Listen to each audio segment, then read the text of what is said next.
मुजफ्फरपुर में केंद्रीय स्वास्थ्य मंत्री जेपी नड्डा ने शनिवार को एसकेएमसीएच परिसर में 150 करोड़ रुपए की लागत से बने सुपर स्पेशलिटी ब्लॉक का उद्घाटन किया। इस 210 बेड के अस्पताल में अत्याधुनिक तकनीक का उपयोग कर गहन बीमारियों का उपचार किया जाएगा। इसके साथ ही कैंसर मरीजों के लिए होमी भाभा कैंसर संस्थान के रेडियोथेरेपी विभाग की नई इमारत का भी उद्घाटन किया गया। अपने संबोधन में जेपी नड्डा ने कहा कि प्रधानमंत्री नरेंद्र मोदी के नेतृत्व में देश भर में स्वास्थ्य सुविधाओं का विस्तार हो रहा है। कई नए एम्स और मेडिकल कॉलेज का निर्माण किया गया है और बिहार की सीमांचल क्षेत्र सहित अन्य जिलों में भी नए मेडिकल कॉलेज स्थापित किए जा रहे हैं। उन्होंने कहा, अब बिहार के उन क्षेत्रों में भी मेडिकल कॉलेज बन रहे हैं जिनके बारे में कभी किसी ने सोचा भी नहीं था। जेपी नड्डा ने जनता से अपील करते हुए कहा कि सही जगह पर दिया गया वोट देश के विकास को गति देता है। अगर जनता चाहती है कि देश में अस्पताल और स्वास्थ्य सुविधाओं का विस्तार इसी तरह हो तो मौजूदा सरकार का समर्थन जरूरी है। उन्होंने कहा कि बिहार में अब बड़ा बदलाव आ चुका है।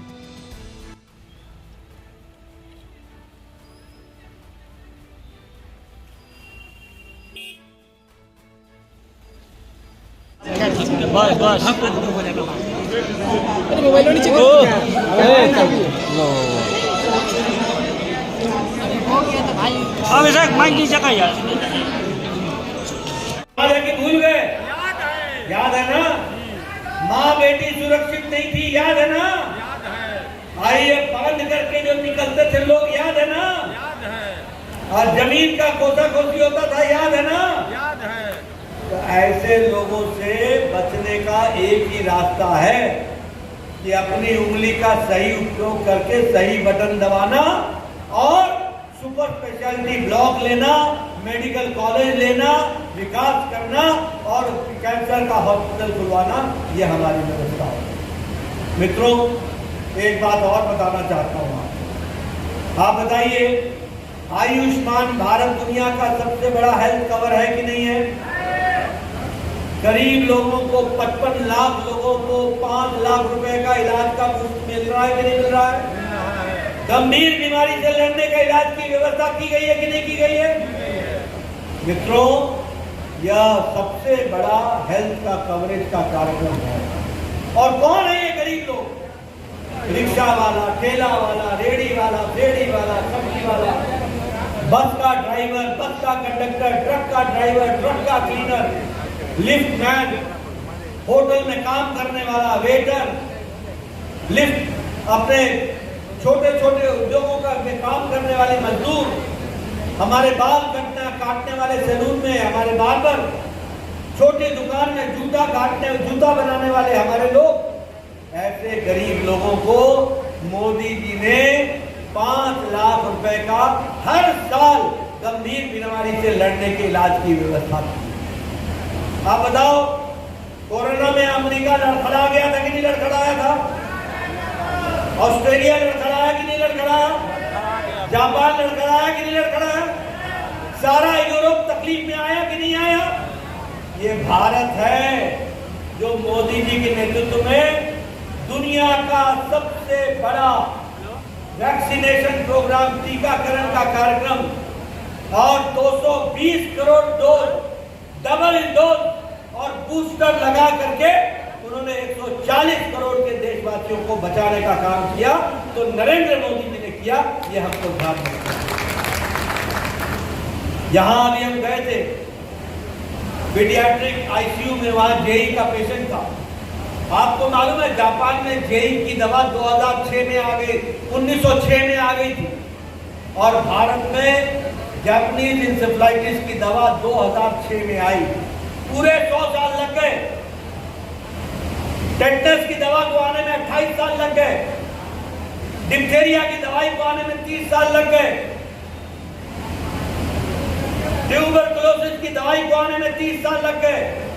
लेकिन जब कोरोना आया तो मोदी जी ने टास्क फोर्स बैठाया, उनको, साइंटिस्टों को, वैज्ञानिकों को प्रोत्साहन दिया और 9 महीने के अंदर एक नहीं 2 वैक्सीन बना करके देश को आत्मनिर्भर बना दिया। ये हमको समझना है और इस तरीके से देश को बचाने का काम, और हम लोगों ने 100 देशों को वैक्सीन मैत्री ने कोरोना की वैक्सीन पहुंचाई और 48 देशों को हमने मुफ्त में वैक्सीन पहुंचाई, 48 देशों को। इसलिए भारत अब मांगने वाला भारत नहीं है, अब भारत देने वाला भारत बन गया, देने वाला भारत। 100 देशों को वैक्सीन, 48 देशों को मुफ्त में वैक्सीन पहुंचाई। इसलिए मित्रों, हर तरीके से ये कार्यक्रम आगे बढ़ रहा है। आप देखिए, आज भारत में गरीबी की रेखा के नीचे रहने वाले 25 करोड़ लोग आज गरीबी की रेखा से ऊपर आ गए हैं। आज भारत में अति गरीबी 1% से भी कम हो गई है। आज भारत जो 11वें नंबर की अर्थव्यवस्था था, आज अमेरिका मुसीबत में है, आज ऑस्ट्रेलिया मुसीबत में है, आज यूरोप मुसीबत में है, आज रशिया मुसीबत में है, आज जापान मुसीबत में है। आज सारा देश आर्थिक संकट झेल रहा है और मोदी जी के नेतृत्व में भारत में एक मजबूत अर्थव्यवस्था बन करके सामने आई है और हम 11वें नंबर से छलांग लगाकर ब्रिटेन को पछाड़कर 5वें नंबर की अर्थव्यवस्था बन गए हैं, 5वें नंबर पे। और दिन दूर नहीं है, मोदी जी को आपने तीसरी बार प्रधानमंत्री बनाया है, अब हम तीसरे नंबर की अर्थव्यवस्था बन जाएंगे, तीसरे नंबर पे। ये विकास की कहानी। पहले हमको यहाँ से मुजफ्फरपुर जाना पड़ा, मुजफ्फरपुर से पटना जाना पड़ता था तो 6 घंटा लगता था, 6 घंटा। डॉक्टर साहब, आपको भी मालूम नहीं होगा, मुझे अपना बचपन याद है। पहले पहलेजा घाट जाओ, एनसीटी का वो पकड़ो, फिर उस पर अपनी गाड़ी चढ़ाओ, फिर पहलेजा घाट से इधर हाजीपुर घाट से पहलेजा घाट में उतरो। होता था कि नहीं होता था? हाँ कि नहीं था? मैं ठीक बोल रहा हूँ कि नहीं बोल रहा हूँ? बिल्कुल। और अभी मैं 1.5 घंटे के अंदर हम पटना पहुंच जाएंगे। ये अंतर आया है विकास की नई कहानी। इसलिए मित्रों, मैं एक ही बात कह सकता हूं कि प्रधानमंत्री मोदी जी ने बिहार में स्वास्थ्य को नई दृष्टि देने के लिए और नया काम करने के लिए एक बहुत बड़ा नायाब तोहफा, एक बहुत बड़ा नायाब उन्होंने आपके लिए ये आईसीयू और आईसीयू पेडियाट्रिक आईसीयू और इसके साथ साथ सुपर स्पेशलिटी ब्लॉक दिया है और 8 नए मेडिकल कॉलेज दिए हैं। ये सब हम आपको शुभकामनाओं समेत भेंट करता हूं और आप सब लोग इसका उपयोग करें, हमारे बिहार के लोग स्वस्थ रहे और इसके काम को आगे बढ़ाने में हम पूरी ताकत लगाएंगे। इस बात का आपको विश्वास दिलाते हैं। आपने, मैं देर से आया, डटे रहे, इसके लिए आपको बहुत बहुत धन्यवाद। जय भारत, जय बिहार। लगभग 1205 बेड हो जाएंगे सुपर स्पेशलिटी ब्लॉक को मिलाकर के हमारे मुजफ्फरपुर के इस मेडिकल कॉलेज में। और इसके साथ साथ यहाँ पर cardiology, cardiothoracic vascular surgery, nephrology, neurology, neurosurgery, gastroenterology, neonatology, Burns और स्किन के को रिस्ट्रक्चर करने की, रिकंस्ट्रक्टिव सर्जरी के लिए, ये सारी व्यवस्थाओं के लिए अब आपको न पटना जाना पड़ेगा, न दिल्ली जाना पड़ेगा, मुजफ्फरपुर में ही इलाज हो जाएगा। उसी तरीके से बिहार में यह फैसिलिटी, यह सुविधा सिर्फ मुजफ्फरपुर में ही नहीं दी है। आदरणीय प्रधानमंत्री जी ने ये सुविधा बिहार के दरभंगा में भी दी है, भागलपुर में भी दी है, गया में भी दी है और पटना के आईडीएमसी में भी दी है। इस बात को हमको समझना है।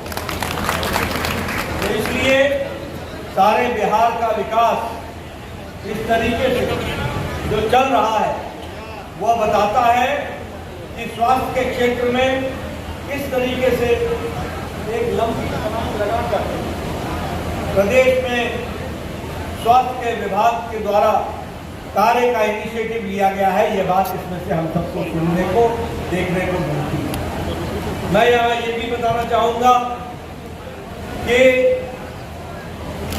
विकास के दृष्टि से आपने शायद कभी सोचा भी नहीं होगा। लेकिन जैसा मैंने कहा कि आपको सुपर स्पेशलिटी ब्लॉक तो मिला ही मिला, लेकिन इसके साथ साथ विकास के दृष्टि से एक नए आयाम को भी जोड़ा गया। और उस नए आयाम में चाहे हॉस्पिटल बनाने को, हॉस्पिटल को मेडिकल कॉलेज में बदलने की बात हो, तो चाहे पूर्णिया हो, सारण हो, जमुई हो, झंझारपुर हो, ये सभी इलाकों में एक नया मेडिकल कॉलेज देने का भी काम प्रधानमंत्री मोदी जी ने किया। कभी आपने सोचा था कि पूर्णिया में मेडिकल कॉलेज खुलेगा? कभी आपने सोचा था कि झंझारपुर में मेडिकल कॉलेज खुलेगा? कभी आपने सोचा था कि जमुई में मेडिकल कॉलेज खुलेगा? कभी आपने सोचा था कि सारण में मेडिकल कॉलेज खुलेगा? लेकिन इस तरीके से कभी आपने सीवान में सोचा था कि मेडिकल कॉलेज खुलेगा? कभी बक्सर में मेडिकल कॉलेज खुलेगा ये आपने सोचा था? समस्तीपुर में कभी मेडिकल कॉलेज खुलेगा? आज 8 नए मेडिकल कॉलेज खोले जा रहे हैं और बिहार में 35 मेडिकल कॉलेज हो जाएंगे। ये भी आपको ध्यान रखना है। मैं इसलिए आपको बताना चाहता हूं कि आज विकास की नई कहानी लिखी जा रही है। और ये क्यों हुआ है? ये इसलिए हुआ है कि आपने बारंबार तीसरी बार भारत के यशस्वी प्रधानमंत्री मोदी जी को तीसरी बार प्रधानमंत्री बनाया। इस कारण से देखिए, आपकी उंगली में बहुत बड़ी ताकत है। उंगली अगर सही जगह बटन दबाती है तो आपको सही नेतृत्व मिलता है, और सही नेतृत्व मिलता है तो मेडिकल कॉलेज मिलता है, सुपर स्पेशलिटी ब्लॉक मिलता है, पीडियाट्रिक आईसीयू मिलता है और कैंसर का बड़ा अस्पताल मिलता है। इस बात को आपको ध्यान रखना है। बताइए, बिहार बदल रहा है कि नहीं बदल रहा है? जरा जोर से बोलो, मेरे को थोड़ा ऊंचा सुनता है। बदल रहा है कि नहीं बदल रहा है? नेशनल हाईवे बन रहा है कि नहीं बन रहा है? एक्सप्रेस हाईवे बन रहा है कि नहीं बन रहा है? 4 लेन बन रहा है कि नहीं बन रहा है? एलिवेटेड रोड बन रहा है कि नहीं बन रहा है? अंडर ब्रिज बन रहा है कि नहीं बन रहा है? बिहार बदल रहा है कि नहीं बदल रहा है? बिहार को बदलना है कि नहीं बदलना है? अगर बिहार को बदलना है तो यहाँ बैठे लोगों को नहीं बदलना है, ये ध्यान में रखना है। अगर यहाँ बैठे लोगों को बदलोगे तो अल्टा पलटी होगा। समझ गए? अल्टा पलटी। और सही जगह बटन दबाते हो तो विकास होता है, और गलत जगह बटन दबाते हो तो विनाश हो जाता है। याद रखना। आपको याद है ना, 5 बजे के बाद कोई घर से बाहर नहीं निकलता था? याद है कि भूल गए?